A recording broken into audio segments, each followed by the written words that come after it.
in gold, and we are ready for it. Wayne Larrivee joins us now. Our conversation with Wayne is brought to you by Kowal Investment Group, the retirement specialist, and by Pella Windows and Doors of Wisconsin. Good morning, Wayne. How are you, my friend? Good morning, guys. How you doing? Doing good. Ready for Sunday football. I know. We had Thursday. We had Monday. It doesn't hit, as the kids say, quite like Sunday. So let's talk about the league yesterday. It was going into Sunday a meh slate of games. And for the most part, it delivered some meh games, but it finished with quite the splash last night as the New York Giants had a chance on 1st and goal at the 1 with no time left on the clock to snatch victory from the Buffalo Bills, and they did not get the PI call they were hoping for in the end zone. There was timeout issues in this game last night and everything else. What'd you make of the finish of last night's Sunday night football game? Well, I tried to tell you what, I couldn't take my eyes off it. I was jumping from that to the baseball game, and finally the baseball game ended, and I thought the Giants played really well. They had two real problems at the goal line, at the same goal line, I might add. Right before halftime, when they somehow didn't get anything out of a first and goal situation, the final seconds they run a running play and don't get anything, including a field goal, and then of course at the end of the ball game. What yesterday told me, guys, is something we all have talked about and said on any given Sunday. All right, so the two best teams in the NFL went on the road, didn't quite bring their A game, or maybe even an A- game, and they both got beat. So, that tells me a lot about this league. That's why we all watch it. I understand there's fantasy football. I understand many people bet on this stuff. I don't know why, but they do. I understand a lot of the interest. But the fact is, this is one of those games where you just, on a given Sunday, you just don't know. The Giants are the only NFL team in the Super Bowl era to have more rushing yards, more passing yards, fewer INTs, fewer fumbles lost, and fewer missed field goals than their opponent in a single 60-minute game and still lose. Teams with all those things in their favor had been, until last night, 134-0 in the Super Bowl era. So congratulations, Brian Dable. You are now in rare company. Oh, man. So which was the bigger stunner? The Jets stunning the Eagles or the Browns with P.J. Walker as their third-string QB, took no snaps all week, coming in and winning that game when it mattered most? Yeah, both of them. I can't pick between the two of them because I felt the same way you did, Czabe. I was saying, wow, I don't know what's a bigger upset here. But, the Jets defense, really yesterday was a day when you looked at the big games, defense was what people played yesterday. And that Jets defense is awfully good. And in Cleveland, boy, I didn't realize, because I don't watch the AFC North a whole lot outside of Pittsburgh, but Cleveland's got a heck of a defense, and they really handcuffed San Francisco. I thought that was really well done. And anytime Shanahan loses, I'm happy.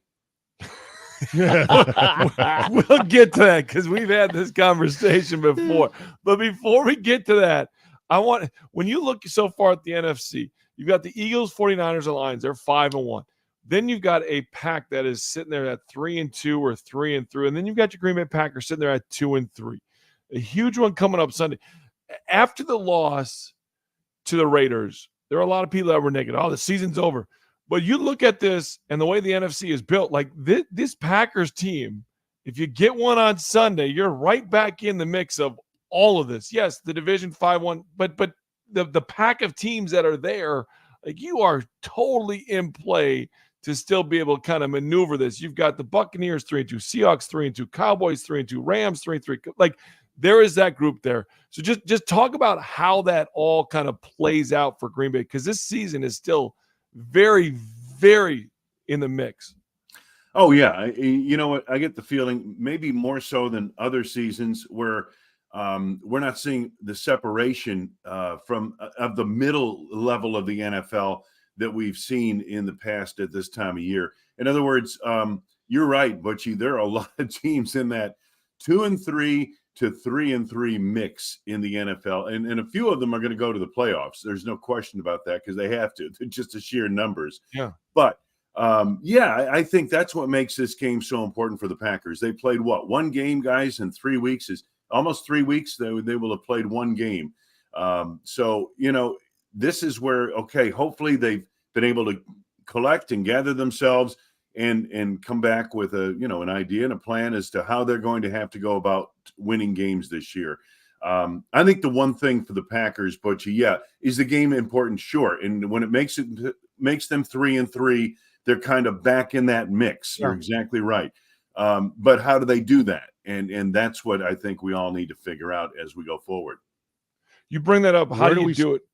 One of those things, Aaron Jones, right? Like where is your thought with him coming back playing Saturday? It's been that the biggest question for the Packers offense has been Aaron Jones. Yeah, it puts a playmaker on the field, their best playmaker, number one. And he really hasn't played since the Bears game. I understand. I think he was on the field for 15, 20 snaps against the Lions, and then didn't play last week. So it puts a guy that not just the running game, Butchie, but in the passing game, puts you back in the mix with a playmaker. And I think that's really a key. I thought they ran the football better in Las Vegas against the Raiders, but the Raiders aren't a very good run defense anyway. But I thought they did better in that regard. But the other thing you have to ask yourself is, are the Packers going to be able to run the football the way you all think they have to? And that makes sense because you want a running game to support an inexperienced quarterback who's just getting his sea legs. But that's questionable. I don't know. It'll be interesting to see because people are down on A.J. Dillon, but I don't see A.J. Dillon leaving a lot of yards on the field. Maybe once in a while he misses a read or something like that. But, for the most part, there's not a lot there to get on the ground. So, that's the thing I'm concerned about. Will they run the football? Will they be able to run it effectively going forward as they have to in order for this offense to come around? All right, Jordan Love is regressing statistically, Wayne, in the last several weeks. It doesn't mean he's not doing some good things out there. He is, but statistically so, that's the picture. What do you see in this first-year starter now that he's had a few games under his belt? Well, I see a lot of poise. I don't think he panics out there. I don't think the moment is too big for him. I see he's got a lot of inexperience around him in that receiving core. Those are obvious facts. I'm being Captain Obvious here. But I think that what we might see happen as we go forward is that where has he been effective? I think he's been effective a little bit more outside the pocket than inside right now. And secondly, I think the accuracy is the one thing we're all waiting to see come on board. And that's the one thing that as I look at it now, they attempt a lot of passes downfield. I'm looking for them as they get Aaron Jones back in there, a little more balance in the depth of passing that they're doing.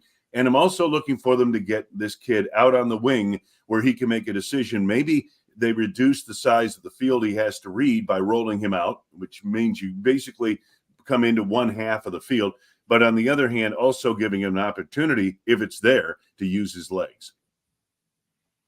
All right. Is this a must-win against the Broncos, or is it a can't-lose? Or maybe is it a God-help-you game? God help you if you lose to the Broncos, who have one of the worst defenses in the last 20 years in the NFL. What is this game coming up Sunday afternoon? Oh, my gosh. Why do I do these shows? Man, you guys put me in this position. It's way too early in the morning. First off, the last must-win, as I understand it, somebody told me was World War II. That was the last must-win. But no, given the Packers situation, this is a very important game. This is huge. This is a fork in the road. Don't you get the feeling it's kind of a fork in the road? You win this game, you move on, you move up. You lose this game, and now you're in a situation where 2 games under break even, and your season maybe changes a little bit there. But I think it's a big game. Is it must win? No, because what's the must about? That's a fair point. Wayne, I wanted to ask you about looking at the division at this point and where the Lions are at, barring any serious injuries that they may have. Is this Lions team, already kind of running away with the division to where Packers fans need to be focusing on the other teams that might be a wild card threat?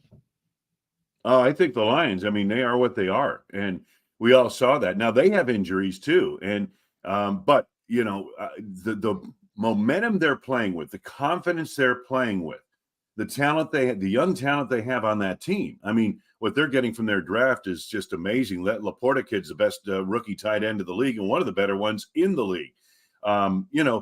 The Lions were very impressive yesterday. Tampa Bay gave them what they had, but the Lions were just solid on the road. I think the Lions are one of the top 4 teams, maybe top 3 teams in the NFC. And are they running away with the division? Well, that's what the record says right now, doesn't it? It does. And also their fan base, showing up at more than just Lambeau Field. We saw a lot of Honolulu Blue in Tampa for yesterday's game as well, which I thought was interesting as a Packers fan who saw fans focusing a lot and the media focusing a lot on Lions fans being at Lambeau. Now seeing them it's not just at Lambeau, it's at other places too. I think that this Lions team and their fan base is saying this is our shot. Josh, there were a lot of Lions fans in Arrowhead on opening night of the NFL season when the Chiefs raised a Super Bowl banner. I mean, yeah, it's amazing to see what's happening with the Honolulu and blue. I thought, by the way, with the creamsicle colors, and the Honolulu blue and all that, didn't you kind of want to go get some ice cream after that game? Well, I always want ice cream, but yeah, no, absolutely it did. It was a good color scheme. I enjoyed that game too. Wait, that reminds me of sherbet. Are you a sherbet guy or are you an ice cream guy? No, I'm more of an ice cream guy. My dad was a sherbet guy. He loved sherbet. Oh, sherbet's fantastic. I'm telling you, it's slept on. That's for sure. It's slept on. That's for sure. Thanks so much for joining us, Wayne. We appreciate it. Can't wait to talk to you on Friday. All right, guys. We'll talk Denver on Friday. All right. Thanks, Wayne. Our conversation with Wayne Larrivee is sponsored by Colwell Investment Group, The Retirement Specialist, and Pella Windows and Doors of Wisconsin. Josh,